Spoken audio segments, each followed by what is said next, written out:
Chegamos aqui a uma temporada onde nós vamos falar sobre os batistas e os puritanos, estes que são herdeiros da Reforma e nós que somos herdeiros dos puritanos. E hoje eu quero começar falando sobre ninguém menos do que John Bunyan.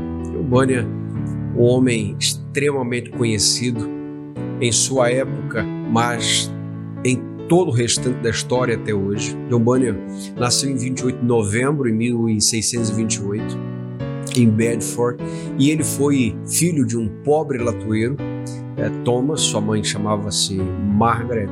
Serviu no exército, no parlamento, casou-se em 1649 e em 1654 ele foi ordenado diácono. Ele já começou a pregar ali em algumas congregações, inclusive congregações batistas em Bedford. Ele tem uma influência muito grande pelos comentários de Martinho Lutero. Ele lê um dos clássicos da espiritualidade cristã, chamada Prática da Piedade, de Louis Bailey. E, é claro, também nós não podemos deixar de fora o clássico de John Foxe, o Livro dos Mártires, que ele gostava muito. John Bunyan teve vários filhos. A sua primeira filha, Mary, nasceu cega e conviveu com essa cegueira, não é? Em novembro de 1660, ele, por conta de uma desobediência, não é, que era muito comum no puritanismo, ele foi preso por conta de pregar, por conta de não se conformar, e ele fica cerca de 12 anos na prisão de Bedford. E ele dizia o seguinte: olha, se eu for solto hoje, eu vou pregar amanhã. E por conta disso ele ficou preso quase que continuamente até 1672, porque ele não se comprometia a parar de pregar. Quando ele sai, ele se torna, nesse ano de 1672, pastor da Igreja Batista em Mill Street, em Bedford. E ele é, claro, novamente aprisionado em 1675, e é nesse tempo que ele escreve o livro mais conhecido da história, depois da Bíblia, chamado O Peregrino. E ele tem a continuação da Peregrina, não é? Esse é um livro menos conhecido, mas também da lavra de John Bunyan. Alguns vão dizer que Bunyan escreveu quase 60 livros. O mais conhecido, é claro, os puritanos, o Peregrino.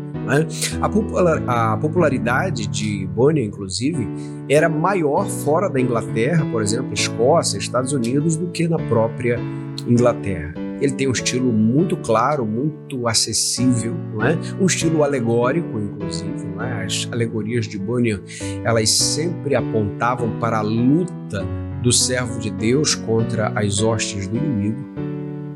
E Bunyan, depois disso, não é? Depois dessa última prisão, ele é solto por influência de ninguém menos que John Owen, em 1677.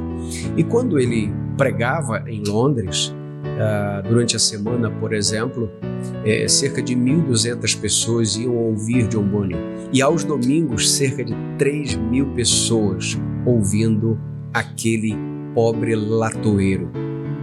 E alguém perguntou a John Owen: por que você para ouvir um homem tão simples? E ele dizia o seguinte: olha, se eu pudesse possuir as habilidades desse latoeiro para pregar, olha, eu alegremente renunciaria a todos os meus estudos. Owen disse isso para o rei, que lhe questionou a razão pela qual ele ouvia John Bunyan.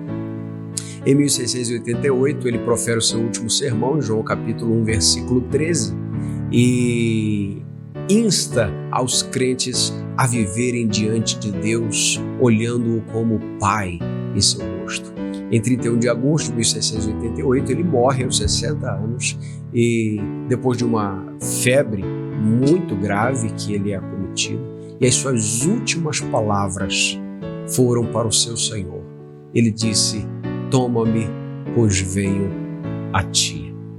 John Bunyan está agora nas mansões celestiais, e ele cumpre então aquilo que escreveu no livro O Peregrino. Ele chega aos portões celestiais como um verdadeiro cristão. Espero que você tenha se interessado pela vida deste poderoso homem de Deus, deste Batista, e que você possa buscar um pouco mais sobre a vida desse gigante. Deus te abençoe. Até o próximo vídeo.